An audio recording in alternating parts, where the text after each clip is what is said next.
What up, guys? So today I'm gonna be adding a switch for the stereo. I already had a previous hole there from something else, so I made it a little bit bigger with the Dremel, and yeah, it's pretty good, pretty snug. So I'm gonna wire it. The reason why, because with this whole coronavirus thing, I haven't driven my car in like 2 weeks, and the way I had it connected before was pretty much to like anything power source, so it was always on. I don't know if you guys remember from the other video, this light will pretty much be on, and there will be like a little light inside here, so these two would be on, this little dual sign, and then that USB. So in like a matter of 3 days, I guess, the battery died. I've already charged it once, but when I got in it the next day to just keep it up, it wouldn't start. So I'm pretty sure my battery is done. So that's not a problem, but I still gotta correct that. So that's what I'm gonna do right now. In dilemma right now. Let me see. I have two relays. I got 2 relays right here. So I might just use that, but that means I gotta wire it straight to the battery again. Damn. I wasn't really trying to do all that again. Should have just done it that way the first time I did it, but I was trying to be smart. Yeah. So I just got back from the store. I went to go buy a inline fuse holder, and never bought one where it didn't come with a fuse. I guess we learned today. All the ones that I've ever bought had a fuse. Today's the day where I got skipped. So now I need a fuse.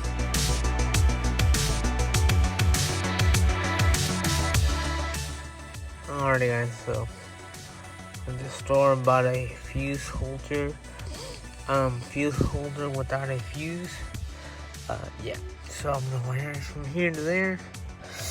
And then I have some extra red wire, so it's a little thick, so I like that. So anyways, I'm gonna use this wire to there, and pretty much everything else is pretty much self-explanatory. Power, accessory, and ground. So yeah, let me get to it, and I'll show you guys after one of them.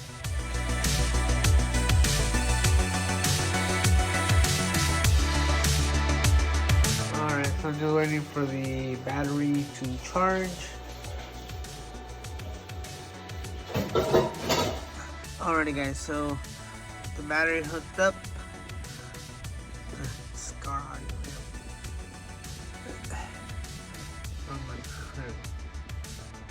Alright, well, first let's see. Let's see if it starts. Alright.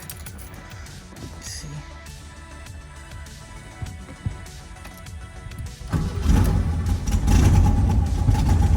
Alright.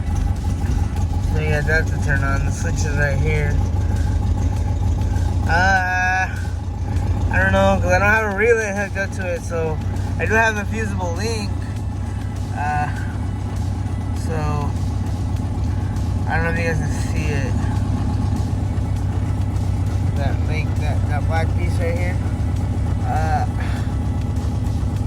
Right there. Background. That's a fuse in there. Anyways, so I guess this is off. Radio is off. Oh shit! It works! Oh shit! Yeah. But yeah, so this is what was draining my battery. And the fact that that light was on and that little light inside was on. Those two lights were You know, I mean, they didn't drain it like one day, but it took 3 days to drain it. But yeah, so I decided to install a switch. Oh shit! I'm starting to like this kind of stuff, right?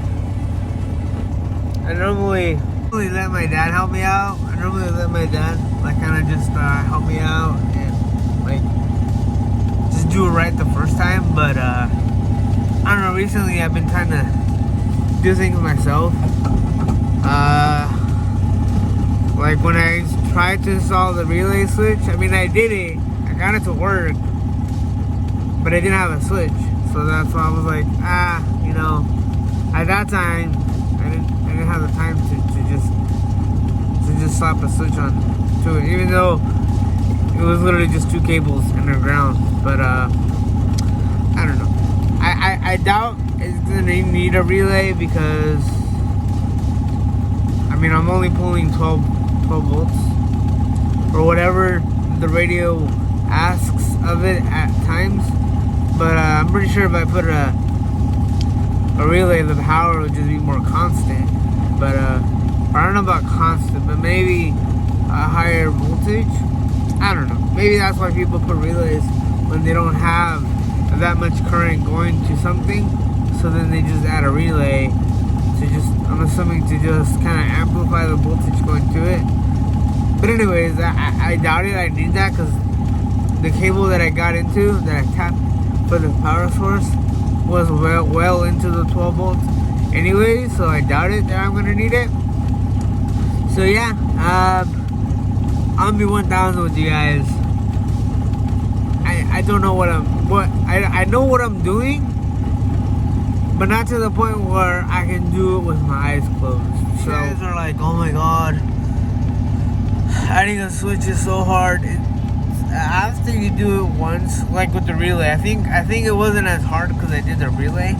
So I think that's what helped me out. And then the fact that I installed my own stereo, I installed all that wiring to the amp and speakers. I think all of that kind of just like made it less of a issue on can I do it? Do I have enough? Because that's the thing. Half the time it's just having confidence in yourself to do it. So, and I mean, I understand, you know, you're not trying to burn your car to the ground. That's another thing that I'm worried, like, if I have it on, like, all the time, or not all the time, but like 10, 15 minutes, 20 minutes, an hour, am I going to need to add a relay because that switch cooks up because it can't handle the voltage? You know what I mean? Like, that's what's going through my mind. You know, that's literally what's going through my mind. So,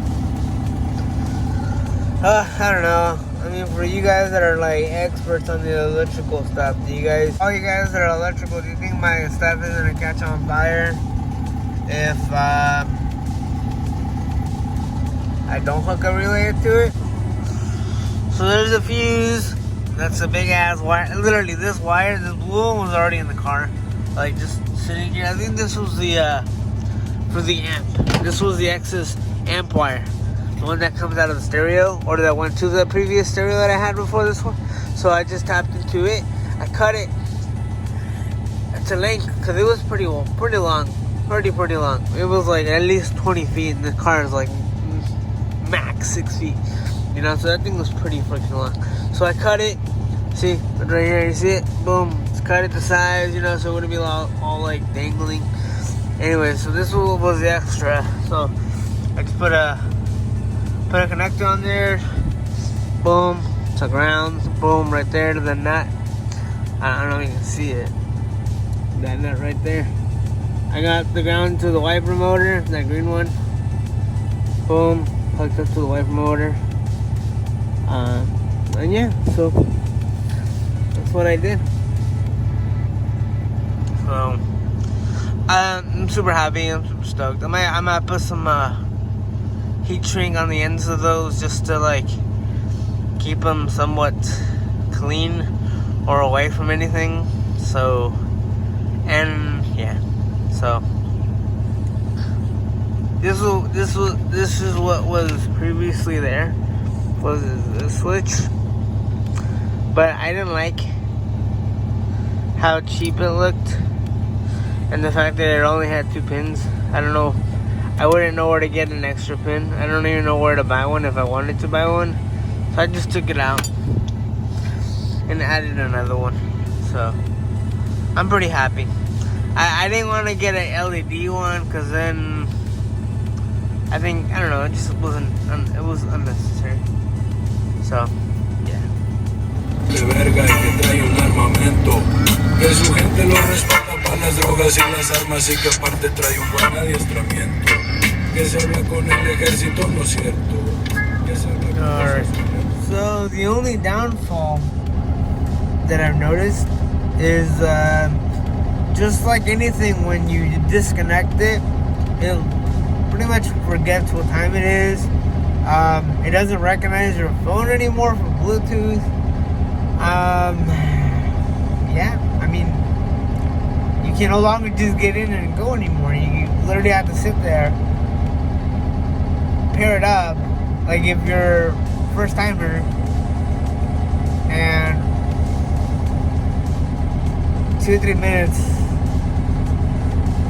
delayed, but I mean, for those 2 or 3 minutes, I can wait to have the car warm up. But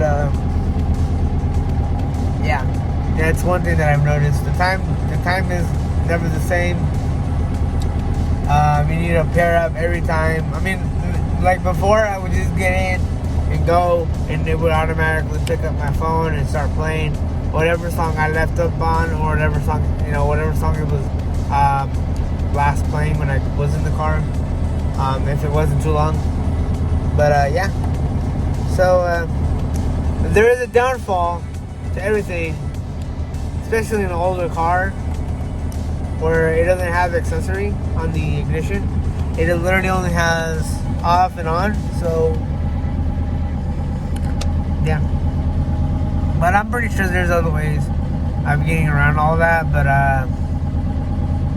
maybe not. But anyways, I hope you guys liked the video. Peace.